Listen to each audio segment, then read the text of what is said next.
कलियुगात करायचं असेल तर रामनाम हवंय. बघा होमासाठी मुंबईतून मुद्दा मिले दीपक असतील किंवा आमचे अजितराव असतील किंवा आणि मंडळी आणि बदना तो आस्वाद घेतल्याने बुवा माझी म्हणाले बुवा जरा भय वाटला काय चुकीचं नाही. हरिनामात बसलो माणूस तो ट्रेन मध्ये किती दमा नेलो ते तो परवा करीत नाही.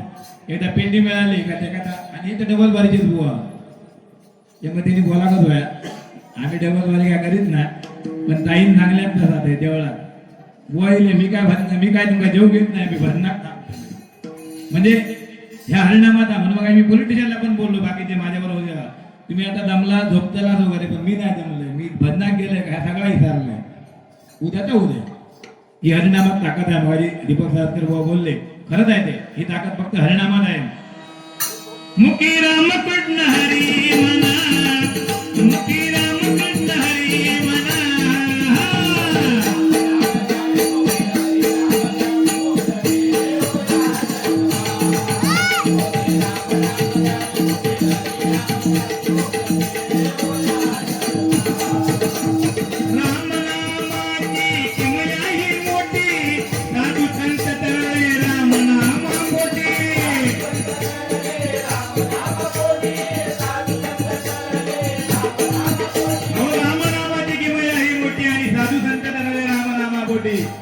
या साधू संत जे तरले ते रामनामापोटी तरले बाकी तरले नसते.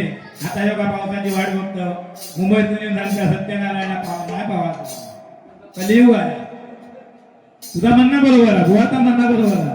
कलियुगात करतलं काय कोण सांगतात तडीत महिना अंगात लावून घेत नाही कोण तडीत महिना ढकलतं पण कलियुगात आम्ही बनता ऐकत नाही पाऊस काय ऐकतो तो पण म्हणता तुझी मजा बघतोय मेलेत पाणी लावून पंपाचा पाणी लावून काय तो जून झालो करतला काय उद्या तर पाणी लावतो पंपाचा आज एक पाऊस कलियुग आहे म्हणून कलियुगात सगळं गेल्या वर्षी 12 मे पाऊस पडलो घरा अर्धी रवली.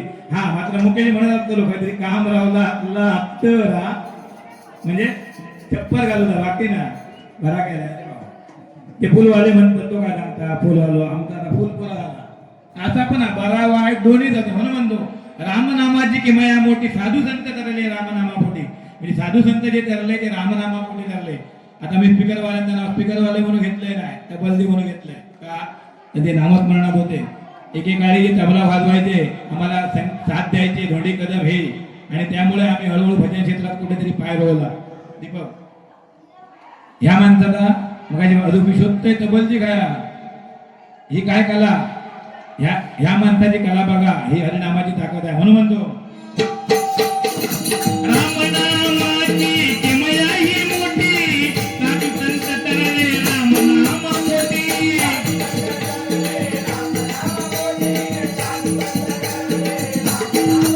जगी रामनाम तारणार हाय जगी रामनाम तारणार हाय.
आणि बहुपुण्याईने हा मान मिळाला हरिनामा पायी हा मान मिळाला.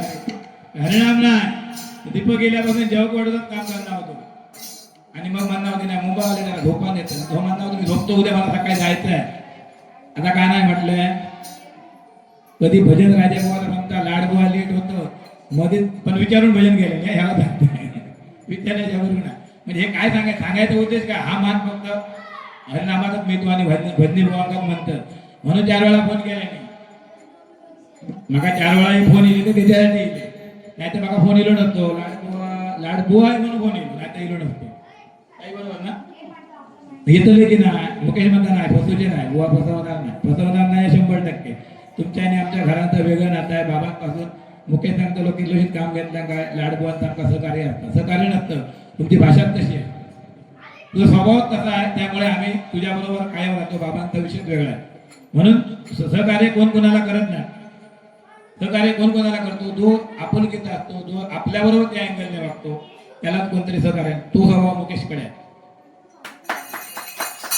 त्याच्यामुळे आम्ही एकमेकाला सहकार्य करतो आणि हा आम्हाला मान हरिनामा म्हणून मिळतो. नाही तर माझ्या जागी दुसरं असतो राहणार तो हे त्यांना फोन करून सांगा बुवा अडकले पोलीस स्टेशनला नाही येत ह्या सांगणार काम होत नाही. म्हणून म्हणतो बहुपुण्याईने नर देहाला लाभला आणि हरिनामा पाहिजे हा मान फक्त हरिनामात मिळतं आणि ही खुर्ची कोण हालू शकत नाही. मग आई दीपकने मला बोलवलं आणि मी इलंय ना दमलेलं म्हणून ते बसले भजन ऐकायचा होता.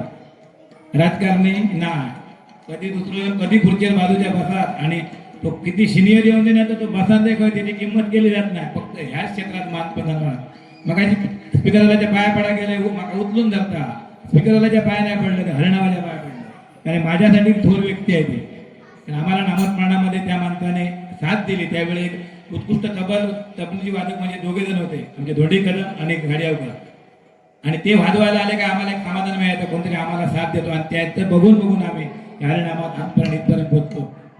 आणि आम्ही बतावणे करू लागलो बुवा लोकरे बुवांचे लोक आठवण काढतात मग लोकरे बुवांचं शिष्य म्हणतात ह्याही मागचं समाधान आहे एवढ्या ज्येष्ठ माणसाचं नाव घेतलं जातं कारण तुम्ही भाग्यवान आहात. लोकरे बुवांसारख्याकडे तुम्हाला शिकायला मिळत गणेश पांच्या बुवा यांच्याकडे शिकायला मिळालं अजितरावांना तुम्ही भाग्यवान आहात. मला सांगायला मोठे वाटतं माझा मामे भाऊ पण गणेश पांच्याकडे शिकतो आणि आम्हाला न शिकता होता आम्ही जेव्हा बोलतो कारण आम्ही बरीचशी बंधनं लोकरे बुवांची ऐकत असतो त्यांचं बोलणं शुद्ध भाषेत बोलणं ते ऐकत असतो आणि त्यामुळे आम्ही थोडं बतावणे करतो त्यावेळी त्यांची ढब घेण्याचा प्रयत्न करतो. आम्ही तेवढे नक्कीच मोठे होऊ शकत नाही म्हणून हा मान सन्मान मिळालेला आहे.